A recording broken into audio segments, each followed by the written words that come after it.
Assalamualaikum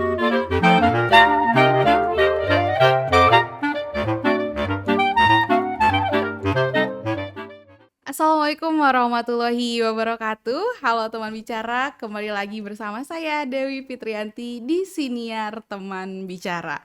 Baik teman bicara, ada sebuah kutipan dari John Dewey yang diucapkan, yaitu education is not preparation for life, education is life itself. Yang artinya adalah pendidikan bukanlah persiapan untuk hidup, pendidikan itu sendiri yang adalah kehidupan. Oke, teman bicara yang baik, kali ini kita akan ngobrol dengan jujur nih tentang guru hari ini. Bagaimana bertahan, bagaimana menjaga nilai, dan bagaimana tetap relevan di tengah perubahan. Telah hadir bersama kita Dekan FKIP Universitas Siliwangi, yaitu Dr. Nani Ratnaningsih, DRA MPD, yang akan berbagi pengalamannya, berbagi kisahnya langsung dari dapur pendidikan tentang guru, tentang mutu, dan juga tentang daya tahan. Mari kita sambut kepada Ibu Dr. Nani. Halo Ibu. Halo. Assalamualaikum. Waalaikumsalam warahmatullahi wabarakatuh. Bagaimana kabarnya Bu hari ini? Alhamdulillah kabar hari ini baik. Gimana Mbak juga kabarnya? Alhamdulillah Bu, baik. Baik sekali. Oke, baik Bu. Kesibukannya hari ini apa Bu? Untuk kesibukan hari ini seperti biasa, saya sebagai terutama yang sebagai dekan, Iya. yaitu merupakan tugas tambahan yang setiap hari bertanggung jawab bagaimana di Fakultas Keguruan dan Ilmu Pendidikan di dalam memanage dan melaksanakan berbagai yang berkaitan dengan akademik dan sebagainya. Kemudian juga saya sebagai dosen di pendidikan matematika baik di S1 maupun di S2, juga saya diperbantukan di S3 pendidikan. Itulah secara rutin sih kalau kegiatan saya sehari-hari. Oke. Dosen dengan tugas tambahan seperti itu. Oke, baik. Bagaimana Bu rasanya menjadi seorang dekan perempuan di Universitas Siliwangi? Sebenarnya mungkin itu qadarullah ya. Iya, betul. Qadarullah, amanah dari teman-teman bahwa saya dipercaya jadi dekan FKIP itu untuk periode 2022-2026. Dan rasanya sebenarnya kalau dilihat dari tanggung jawab ya berat, karena jadi dekan yaitu nomor 1 di fakultas.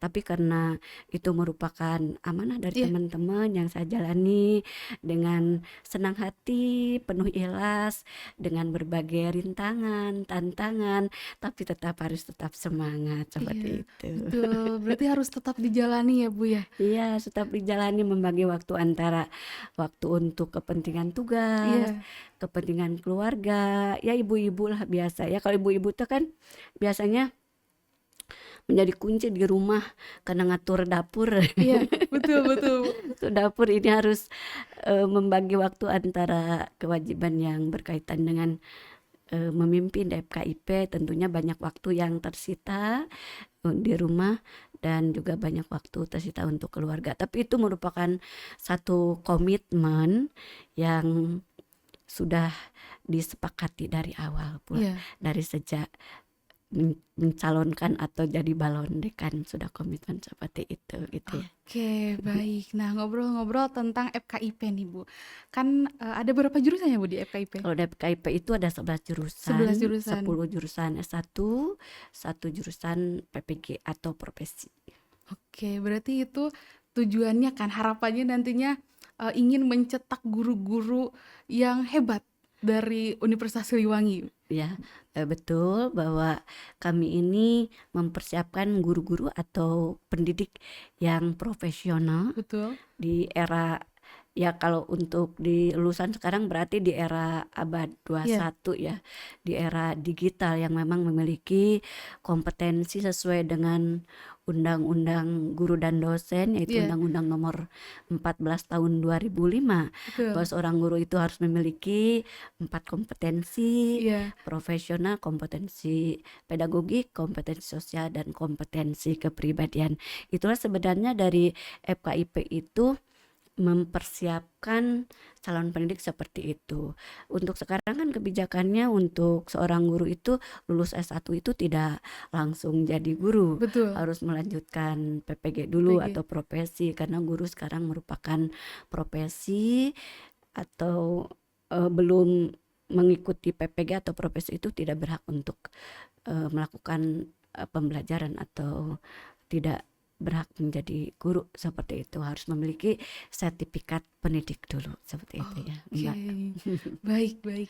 Nah, Bu, dalam kacamata Ibu sebagai dekan FKIP nih, bagaimana sih, potret pendidik ataupun guru jika dibandingkan dengan idealisme profesi guru?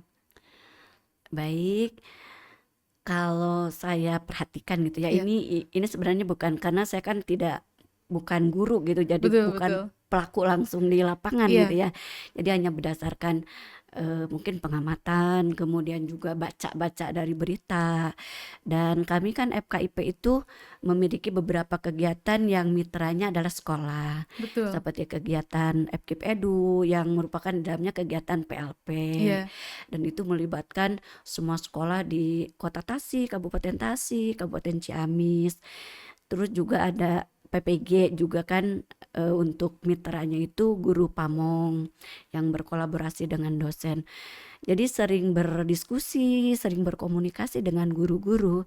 Jadi potret guru pada saat ini di era atau di abad 21 dan di era digital, iya kalau tadi sudah disampaikan juga Undang-Undang Guru dan Dosen itu nomor 14 tahun 2005 itu kan menuntut guru itu 4 kompetensi iya, seperti itu. Nah, kalau dilihat untuk saat sekarang, beban guru itu sangat berat, Mbak. sangat berat. Baik dari segi administrasi yang harus diisi oleh guru, Iya kemudian persiapan guru di dalam melaksanakan pembelajaran, dari mulai persiapan eh, menyusun ATP, menyusun modul ajar, kemudian bahan ajar, media pembelajaran, asesmen, semuanya harus dipersiapkan oleh guru yang memang eh, mungkin mencurahkan tenaga pikiran seperti itu. Kemudian juga administrasi yang harus dipenuhi juga oleh seorang guru. Juga sekarang itu guru itu fungsinya bukan hanya sebagai guru, tapi juga ada tugas baru, yaitu guru wali juga iya istilahnya.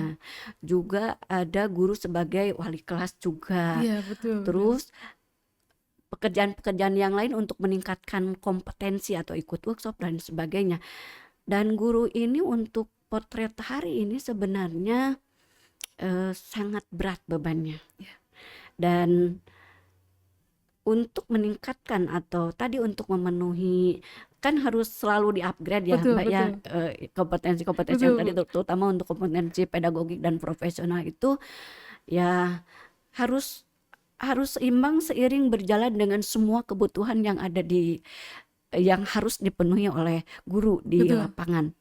Itu dirasa berat. Satu sisi juga bahwa sekarang guru itu kan ada guru honorer, Iya, ada guru paruh waktu, betul. ada guru P3K, dan itu semua kalau saya lihat dari segi kebijakan pemerintah terhadap guru yang tadi, terutama guru honorer dan guru paruh waktu, itu kan perhatiannya sangat kurang sekali. Betul. Sangat istilahnya kebijakannya belum berpihak.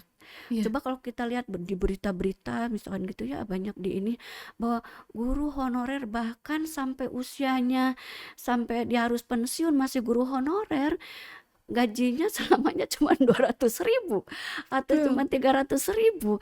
Nah, kalau dihitung-hitung kan untuk biaya transportasi atau perjalanan juga, kalau secara matematis, karena saya orang matematis ya, Betul betul. jadi sepertinya nggak cukup juga gitu Iya, ya. Terus juga ada guru yang paruh waktu. Katanya ya berdasarkan ngobrol-ngobrol juga gajinya itu sekitar 500.000, 600.000. Itu juga kan rasanya tuh miris ya dengan iya, kondisi saat ini. Sedangkan tuntutannya sangat berat sekali untuk seorang guru. Jadi kalau saya melihat atau memperhatikan kondisi guru, potret guru saat ini dengan idealisme profesi guru itu masih adanya kesenjangan antara harapan harapan dari guru profesional Iya, itu yang memiliki idealisme dengan kenyataan atau faktual di lapangan yang memang membutuhkan perhatian atau kebijakan yang berpihak terhadap guru seperti itu.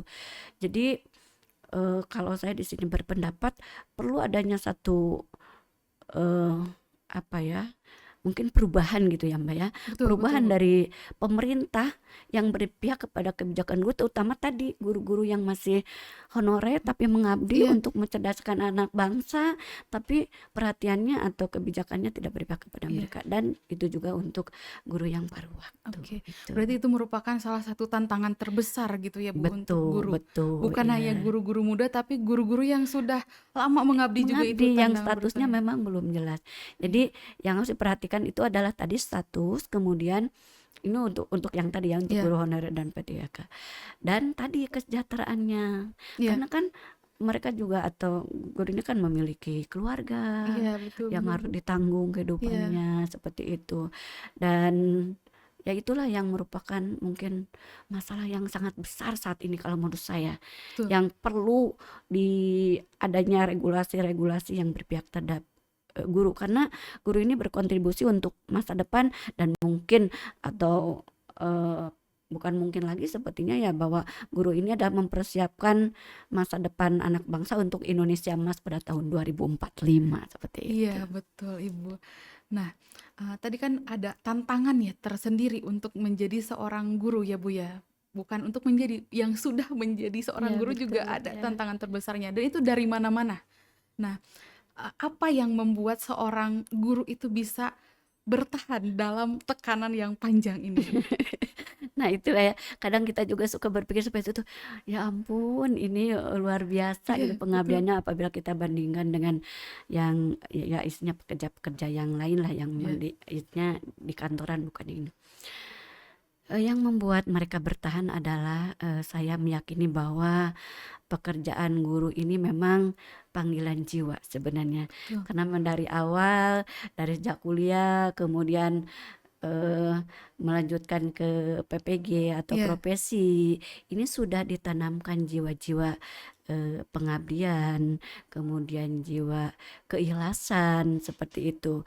Jadi yang sepertinya berdasarkan ngobrol-ngobrol kalau dengan guru itu lebih banyak dilakukan dengan ikhlas, kemudian merupakan panggilan jiwa, panggilan hati, karena memang guru ini adalah pekerjaan yang mulia, ikut mencerdaskan anak bangsa untuk masa depan.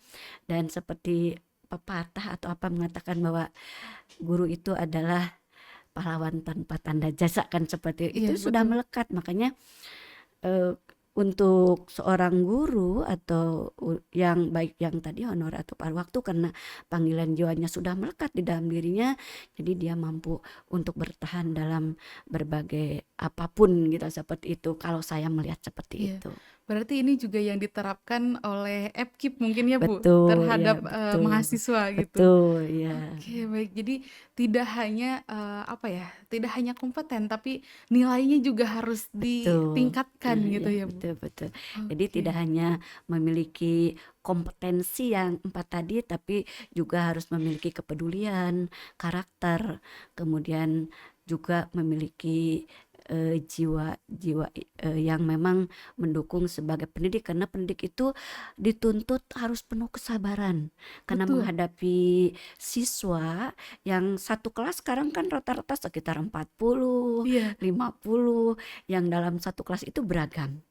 Beragam itu artinya ada siswa yang kemampuannya tinggi, sedang, rendah, kecuali kalau kelas unggulan gitu ya, iya, kecuali atau sekarang lebih dikenal ada kelas cerdas istimewa atau kelas CI seperti itu. betul. Itu lebih cenderung homogen, dan mungkin mengelolanya guru itu kesabarannya lebih lebih apa lebih berkurang dibanding dengan yang kelas reguler yang biasa seperti itu. Iya, oke, baik. Berarti Apa ya, Bu, jadi menjadi seorang guru itu ternyata tidak mudah ya, Bu. Selain tadi menyiapkan Betul. 4 kompetensi Ya, itu, nilai mentalnya juga harus ya betul, dikuatkan ya gitu. betul. Betul. Nah, oh iya, Bu, saya mau ngucapin selamat untuk FKIP karena di masa kepemimpinan Ibu, alhamdulillah ya, Bu, semua jurusan di FKIP sekarang sudah terakreditasi unggul. Betul, Bu? Alhamdulillah, Alhamdulillah rabbil terima alamin. kasih ucapan selamatnya. Iya.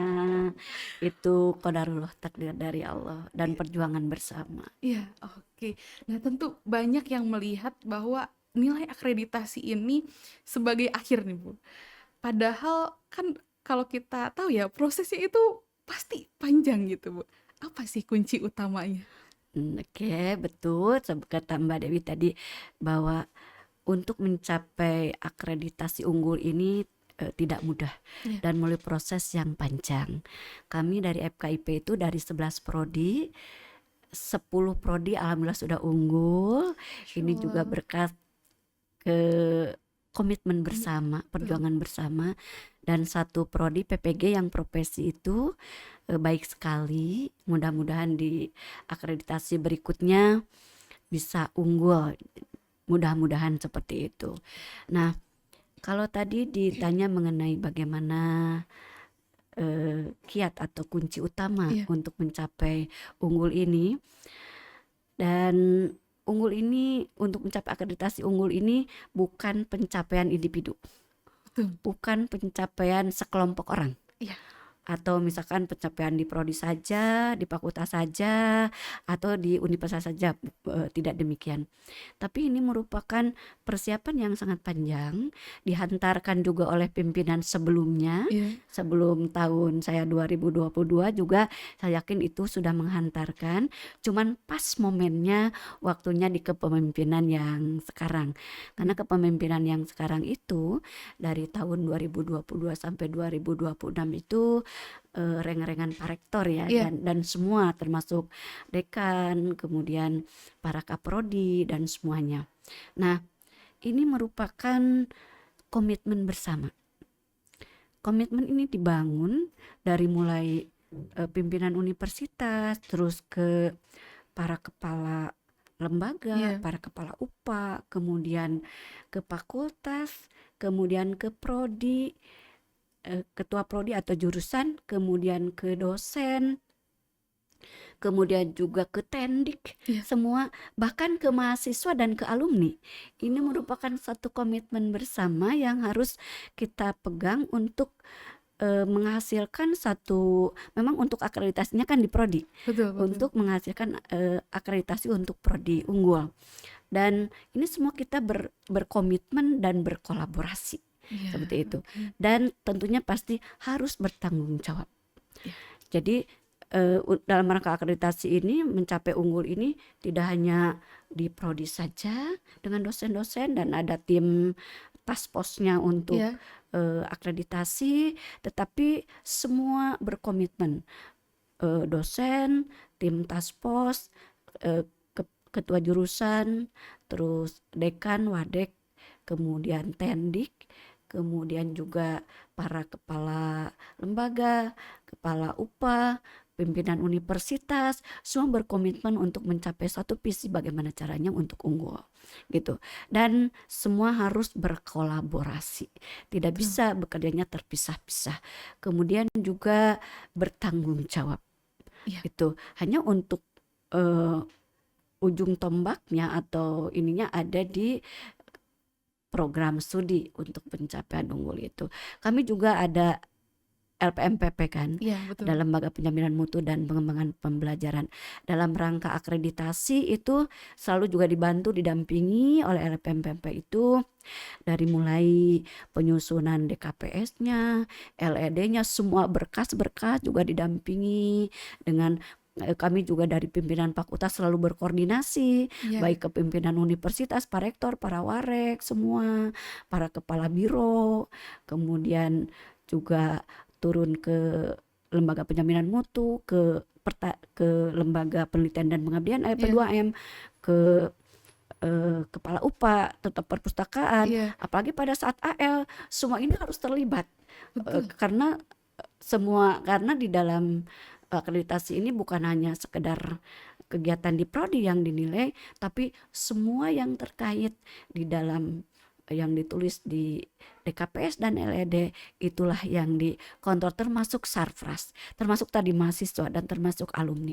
Semua berkomitmen secara kolektif, dan tentunya di sini ada budaya mutu yang Iya, harus kita terapkan, betul. yang harus kita komitmenkan dari tadi level bawah prodi sampai kepada atas. Di bawah tentunya yang paling fokus penjaminan mutu, pusat Iya. penjaminan mutu, yaitu LPMPP.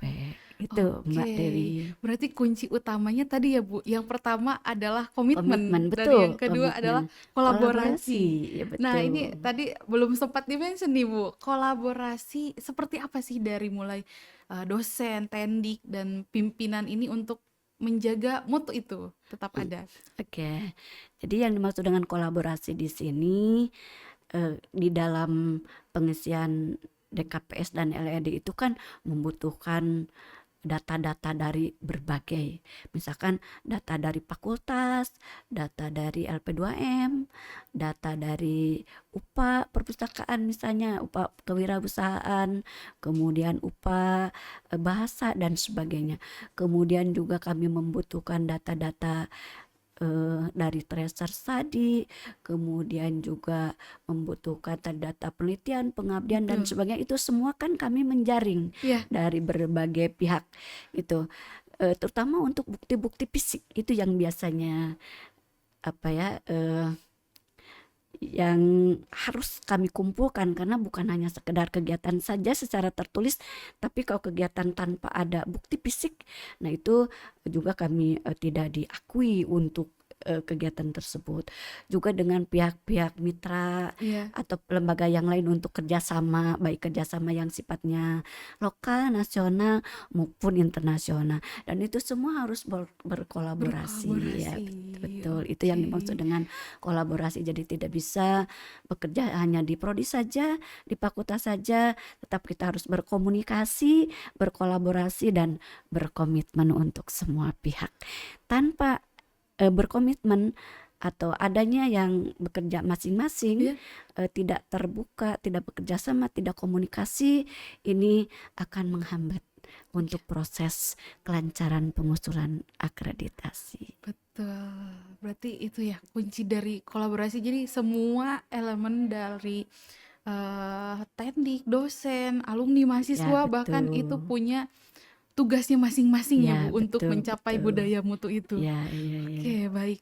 Nah, ini kita agak mundur ke belakang nih Bu, karena saya justru merasa termotivasi nih Bu, bahwa oh, saya melihat wall quotes yang ada di Perpus Unsil ini Bu terdiri dari pimpinan-pimpinan yang semuanya wanita gitu. Ibu Oke. sudah melihat di sini Ya wall ya ya, quote-nya? yang di sana ya. Ya, Iya betul. betul. Nah, sebagai pemimpin perempuan nih Bu, tantangan apa yang paling nyata, yang paling Ibu rasakan? Tantangannya sebenarnya tadi ya, di awal udah sekilas udah disampaikan. Karena ya tadi perempuan itu lebih cenderung mengurus di rumah, Betul. mengurus anak, lebih Iya, cenderung ke perempuan, padahal kalau kata Islam katanya tidak seperti itu gitu. betul Ibu. Tapi di budaya kita, di budaya Sunda itu perempuan itu cenderung lebih ke sana. Betul. Itu sebenarnya yang paling menjadikan tantangan seperti itu, dari waktu, dari perhatian, dari membagi waktu, Iya, dari membagi perhatian, terutama perhatian untuk pekerjaan dan perhatian juga untuk anak dan suami di iya, rumah. Membagi waktu juga sama, membagi waktu antara tugas di kampus atau di lembaga dengan bagaimana mendampingi anak pada masa-masa usia sekarang, masa sekolah yang harus butuh pendampingan dari orang tuanya, terutama dari seorang ibu. iya. Bahkan kalau sekarang kan di sekolah, waktu kemarin di SD itu kalau anak-anak itu pada umumnya diantarnya sama ibu-ibu, Iya, sama ibunya. betul. Jarang yang diantar sama bapak-bapak Iya, kan betul seperti itu. betul. Iya. Sampai anak saya komplain, "Bunda, kalau orang lain diantarnya sama ibu, kalau nama saya Ke kan anak saya namanya Uki. Kalau iya Uki sama ayah gimana ini? Kadang saya juga suka, aduh rasanya terenyuh sendiri. Tapi gimana? Saya itu harus harus profesional, iya harus dapat membagi waktu antara apa yang seharusnya saya laksanakan di yang kepemimpinan yang saya sudah komit dari awal, dan tentunya saya tidak bisa meninggalkan begitu saja. Tapi saya komitmenkan dengan suami bahwa ini pasti harus bisa membantu, dan untuk hal-hal tertentu harus bisa menekel yang berkaitan dengan kebiasaan berkaitan dengan tugas ibu. Seperti itu sih sebenarnya. iya. Tapi alhamdulillah sampai saat ini tidak ada kendala yang berarti. Saya bisa dapat membagi waktu.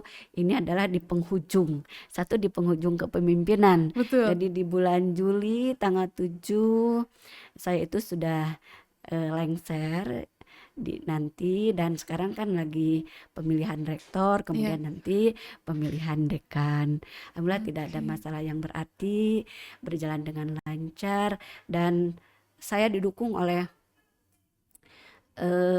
wakil dekan yang luar biasa, yang sangat support, juga didukung atau disupport oleh para ketua jurusan, kemudian juga sekretaris jurusan, dan para kepala lab, semuanya yang sangat support di Iya. kepemimpinan saya, dan memberikan motivasi kepada saya untuk terus berjuang, dan saya juga memberikan motivasi kepada mereka di lingkungan saya, Kasubag, Tendik, dan semuanya untuk terus selalu berkomitmen, berkolaborasi, dan berkomunikasi, adanya keterbukaan seperti Iya. itu. Oke, baik. Berarti tantangan terbesarnya adalah tadi ya, Bu, ya, sebagai Ya, seorang perempuan itu banyak, dari fitrahnya seorang perempuan mungkin ya, Bu, betul itu. betul Tapi betul itu alhamdulillah Mbak Ibu Dewi. bisa melewati tantangan itu tadi Ya, berkat dukungan dari semua sivitas terus akademika yang di, betul. FKIP gitu. Ya, iya, ya Alhamdulillah, betul. oke. Dukungan dari keluarga juga. Dukungan dari Ya keluarga itu yang betul. paling utama, Ya, Bu. ya betul. Betul Mbak Dewi, karena kalau tanpa dukungan dari keluarga juga kan kita mungkin apa ya, bingung atau terhambat Iya, kegiatan di eh, di sini sini. saya sebagai dekan, karena sering terjadi kan ada kegiatan ormawa atau mahasiswa di hari Minggu, Iya, di hari Sabtu waktunya libur untuk betul keluarga juga betul. tersita di malam Minggu. Pokoknya kegiatan mahasiswa itu kan sangat padat dan tidak mengenal kapan ini dilakukan. Iya. Saya kan harus terjun mengikuti kegiatan para mahasiswa seperti Iya, itu. baik. Ngobrol-ngobrol soal fitrah perempuan nih, Bu. Ya, Katanya banyak yang bilang, ini sebetulnya tidak banyak yang bilang, tapi kita sebagai perempuan mungkin merasakan ya, Bu, bahwa perempuan itu bertindak sesuai perasaan katanya, Bu. ya Nah, betul. ini ingin saya sampaikan kepada ingin saya tanyakan kepada Ibu sebagai dekan perempuan nih, bagaimana menyeimbangkan ketegasan kepemimpinan itu dengan empati? Nah itu yang memang kita apa ya, satu sisi itu ya, Iya, empati harus kita juga, apalagi perempuan suka banyak tidak tega Mbak, betul. seperti itu ya. Tapi kita juga satu sisi harus tegas Iya, di dalam memimpin. Jadi tidak ada diskriminasi atau tidak ada pertimbangan-pertimbangan yang di luar regulasi kan, seperti itu. Nah, mengenai bagaimana tadi pertimbangan empati dan eh, ketegasan di dalam kepemimpinan, saya berupaya untuk memisahkan antara dua itu. iya, Kapan saya harus menempatkan empati? betul. Kapan saya harus menempatkan ketegasan di dalam kepemimpinan? Karena antara empati dan ketegasan dan kepemimpinan itu jangan dicampur aduk. Kalau dicampur Betul. aduk, ini nantinya akan melahirkan suatu gejolak atau suatu situasi atau kondisi yang memang nanti kurang kondusif. Empati tetap harus ada, harus jalan. Bagaimanapun kita harus apa ya, ada empati itu. Jadi tidak, istilahnya tidak lempeng Iya, mungkin gitu ya, kalau dalam bahasa Sunda seperti itu. Tetap ada faktor itu, tapi yang paling diutamakan adalah ketegasan di dalam iya, kepemimpinan sesuai dengan regulasi yang berlaku. Itu yang saya mhm, lakukan. Malah saya selalu berkoordinasi dengan para wakil Iya. dekan bidang akademik dan kemahasiswaan, wakil dekan bidang keuangan dan umum, atau dengan Kasubag juga. Iya. Kalau seperti ini saya memutuskan bagaimana? Betul. Minta pertimbangan. Kalau seperti ini bagaimana? Jadi saya juga alhamdulillah ada kontrol dari para Wadek, Wadek 1 dan Wadek 2 dan Kasubag tentang saya kalau memutuskan sesuatu pada saat misalkan empati saya muncul Muncul? tetapi dikontrol Iya. oleh para Wadek dan Kasubag. Itu Mbak Dewi yang saya Oke. lakukan. Baik, berarti tetap ya Bu, ujung-ujungnya adalah dengan berkolaborasi dengan wakil dekan itu ya Bu? Tetap harus dilibatkan, apalagi kan kalau Wadek 1 berkaitan dengan akademik dan Iya. kemahasiswaan karena belum ada Wadek 3, Iya. baru Wadek 1 dan Wadek 2. Wadek 2 dengan keuangan dan umum. Jadi saya tidak berpikir sendiri, sharing, memutuskan segala sesuatu tetap berdasarkan pertimbangan-pertimbangan dari para Wadek, karena pada saat saya memutuskan sesuatu itu para Wadek itu harus tahu, Kasubag juga harus tahu, bahasa metis kan seperti itu. Kalaupun ada apa-apa juga tanggung jawab bersama, kita laksanakan bersama, seperti itu. Oke, baik Bu. Ini kita kembali lagi ke pembahasan mengenai guru, karena saya lihat nih Bu, di berita apalagi beberapa bulan ke belakang kan ya, sedang ramai mengenai guru gitu. Berita-berita tuh dipenuhi dengan guru, itu Ya, banyak betul, sekali macamnya gitu. betul, betul. Nah, sebetulnya kalau boleh saya tanya nih Bu, apa harapan Ibu terhadap masa depan profesi guru di Indonesia ini? Baik. Guru ini kan merupakan tadi profesi. Jadi seorang guru itu harus memiliki profesionalisme seperti itu ya. Jadi harapan saya baik secara pribadi maupun pada saat sekarang menjadi dekan, untuk profesionalisme guru atau profesi guru ke depan itu pertama harus adanya atau tetap merupakan satu profesi yang diperhitungkan atau profesi yang strategis di Betul. Indonesia. Harus diperhitungkan dan harus bisa sejajarkan dengan profesi-profesi yang lain. Jangan ada ketimpangan.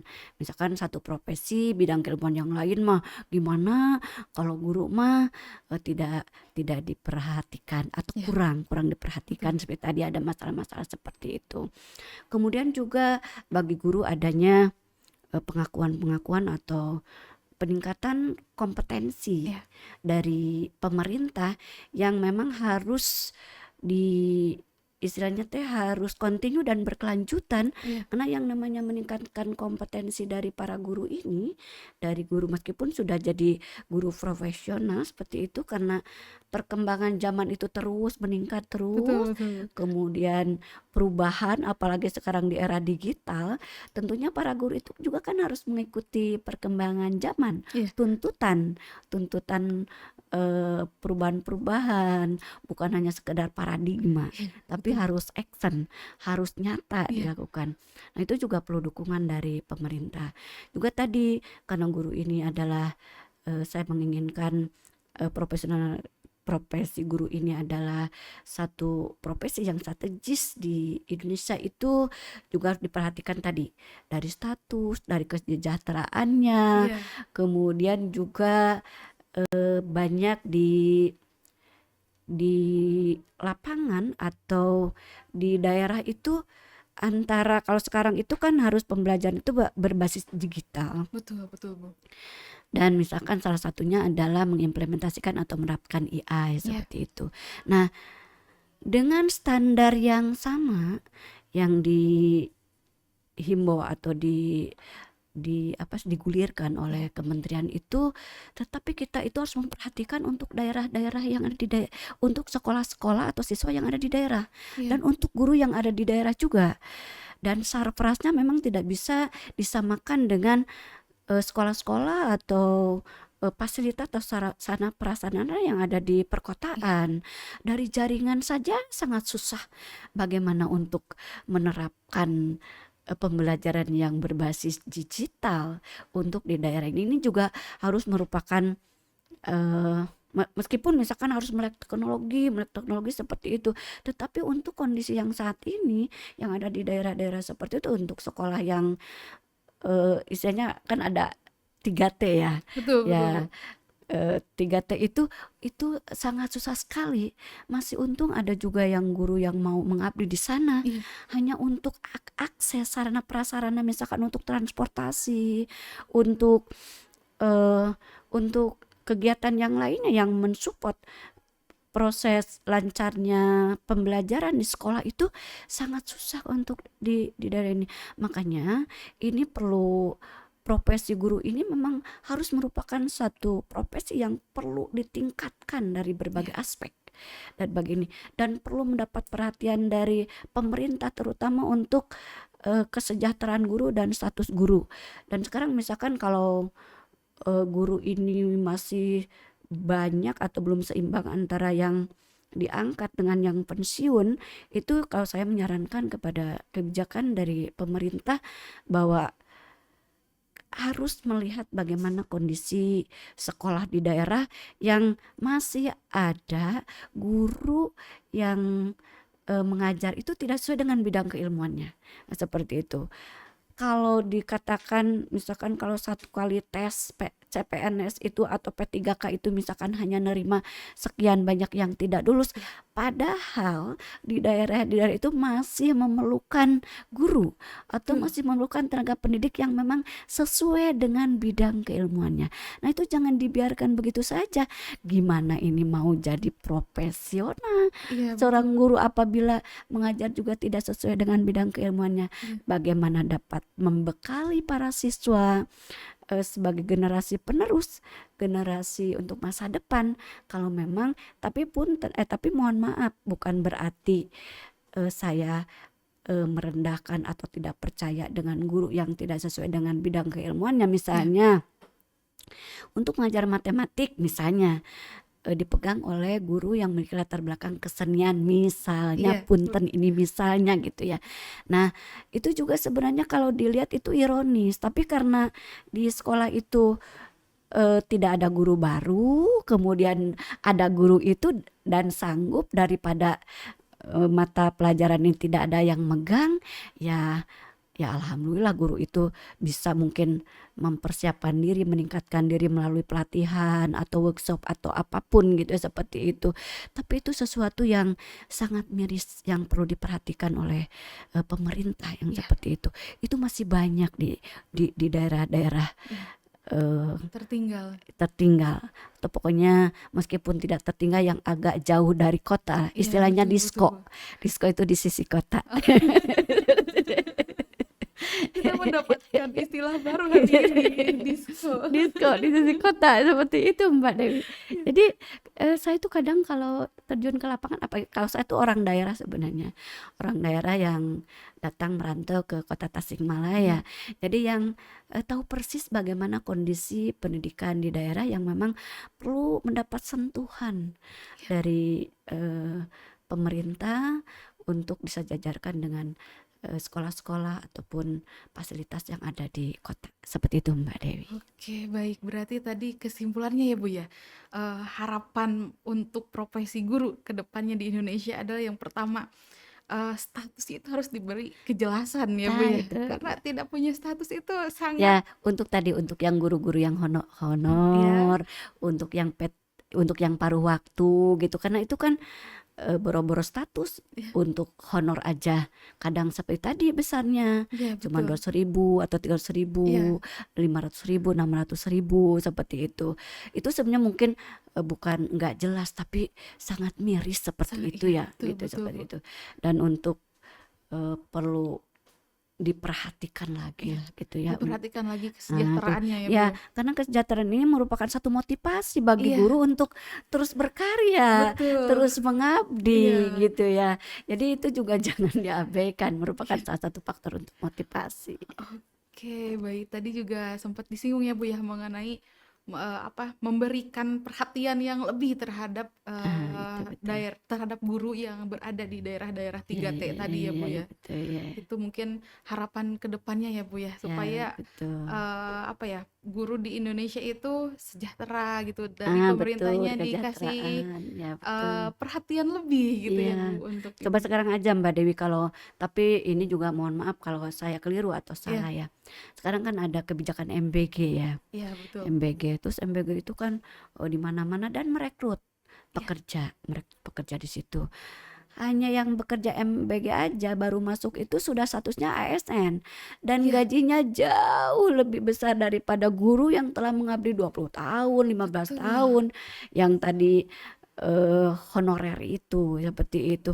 Kan itu miris dan menyakitkan seperti iya, itu. betul tuh, Bu. Sedangkan yang sudah mengabdi, kemudian mencerdaskan anak bangsa, gajinya segini, yang tiba-tiba baru nongol Iya, diakui ASN, terus gajinya eh, di atas UMR lah iya, seperti betul. itu. Nah, ini mungkin nyambung dengan pertanyaan selanjutnya nih, Bu. Kita melihat fakta di lapangannya gitu ya, menjadi seorang guru itu harus mendapatkan lebih perhatian dari pemerintah gitu kan. Sedangkan profesi-profesi yang lain itu sudah apa ya, yang baru, kebijakan baru aja sudah mendapatkan perhatian gitu. Nah, ini apa pesan Ibu untuk generasi Gen Z mungkin ya, Bu, ya, sekarang menyebutnya, yang sedang mempertimbangkan gitu, karena banyak sekali, profesi yang bisa dijalani seorang Gen Z gitu, selain guru. Tapi apa pesan Ibu yang bisa, Ibu sampaikan terhadap Gen Z yang sedang mempertimbangkan nih, Bu, jalan hidupnya sebagai seorang guru? Ya, baik. Ini menarik memang ya. Menarik yang perlu dikaji. Betul betul. Untuk Gen Z yang sedang mempersiapkan, mungkin sekarang yang sedang kuliah ya, Iya, kuliah di betul. FIP gitu. Bagaimana pesan-pesan untuk Iya mereka? Pertama, juga karena ini di era digital yang juga perkembangan ilmu pengetahuan yang begitu cepat iya dan kita harus mempersiapkan itu. Pesannya adalah persiapkan kompetensi yang tadi sesuai oke. dengan Undang-Undang Guru dan Dosen nomor 14 tahun 2005 yang memiliki tadi 4 kompetensi pedagogik, kemudian profesional, kemudian sosial dan kepribadian. Selain itu juga harus memiliki keterampilan di dalam penggunaan IT Iya, atau dengan kata lain mungkin harus melek teknologi. teknologi. Seperti itu ya. Di samping itu juga harus memiliki kemampuan untuk eh, beradaptasi atau berkompetisi menyesuaikan di era sekarang. Iya Karena yang namanya jadi guru iya, gitu ya, tidak menjanjikan, bukan tidak menjanjikan, artinya tidak memberikan satu gambaran kemewahan dibanding dengan pekerjaan-pekerjaan yang lain. Jadi harus siap secara mental bahwa tadi guru itu merupakan panggilan jiwa, betul. panggilan hati Iya, yang harus dilaksanakan. Jangan sampai misalkan kalau secara kasarnya suka ada berkelakar gini Mbak Dewi. oh, Berkelakarnya begini, kalau mau kaya, kalau mau jadi ini, janganlah jadi guru. Seperti itu. Karena guru mmm, itu adalah merupakan eh, ranahnya atau suatu pekerjaan yang merupakan pengabdian yang tadi sampai saat ini memang untuk dari segi kesejahteraannya begitu begitu belum berpihak betul. kepada guru, apalagi guru yang statusnya yang dua tadi gitu ya. Iya Kecuali untuk guru yang mungkin udah lama bekerja, PNS, kemudian udah golongan tinggi, kemudian udah guru yang memiliki sertifikasi, itu iya, mungkin agak beda lah dibanding dengan itu. betul. Tapi untuk Gen Z yang sekarang yang harus mempersiapkan di era sekarang yang untuk hanya lulus saja untuk jadi PNS itu susah sekali Betul, Ibu. karena banyak saingan, susahnya Iya itu banyak saingan untuk lulus. Dan misalkan kalau pendaftar itu sekian puluh ribu, diterimanya cuman berapa. Kan kita itu harus struggle, harus mampu berjuang di situ. Dan juga untuk eh, ini untuk tadi ya yang baru lulus misalkan dari PPG. Kemudian juga untuk yang tadi honorer dan P3K yang memang diberikan kesempatan untuk ikut tes CPNS juga sama. Artinya semakin ke tahun, semakin numpuk karena memang daya serap atau serapan tenaga kerjanya untuk jadi PNS di guru ini tidak menerimanya tidak begitu drastis. Iya. Artinya semakin numpuk bahkan apalagi sekarang kebijakan di PPG untuk menerima mahasiswa PPG itu bukan hanya menerima dari pendidikan, Iya. menerima juga jalur non-dik seperti itu. Jadi banyak yang keluaran S1 Iya. non pendidikan yang ikut daftar juga di PPG.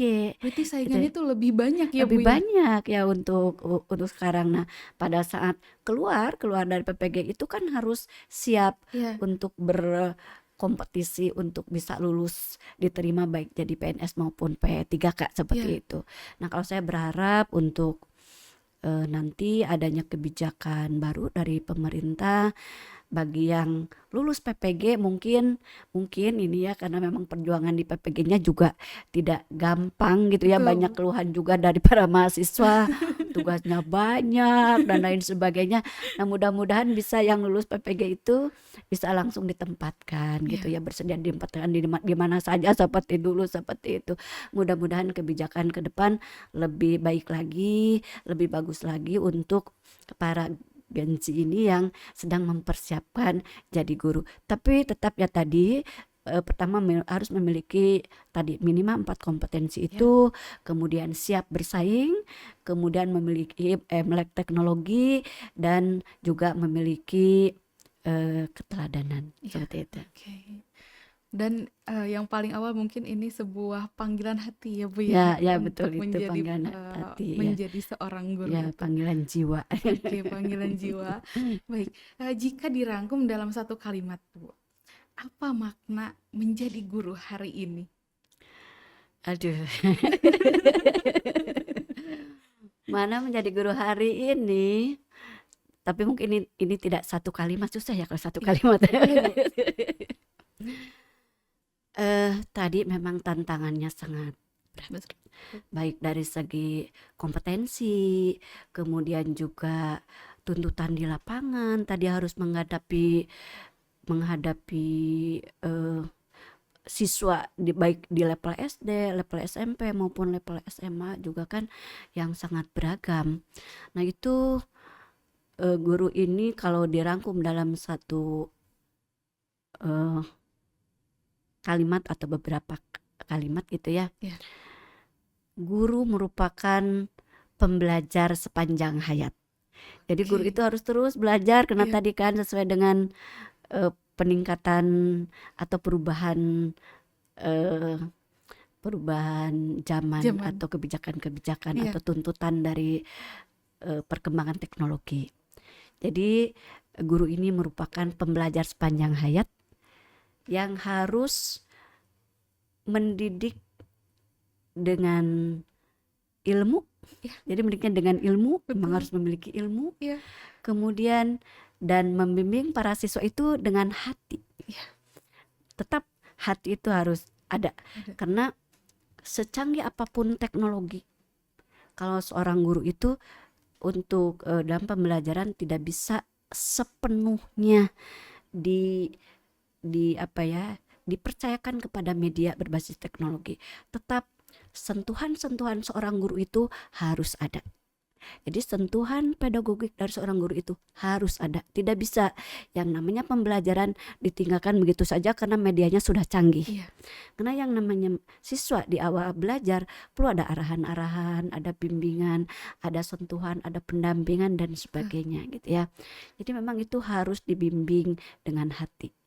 Kemudian juga harus menuntun atau mengarahkan para generasi muda atau para siswa ini dengan memiliki karakter yang mampu berjuang di era Globalisasi. globalisasi pada saat ini atau di era digital pada saat ini yang terus perubahan zaman ini semakin cepat berubah dari masa ke masa.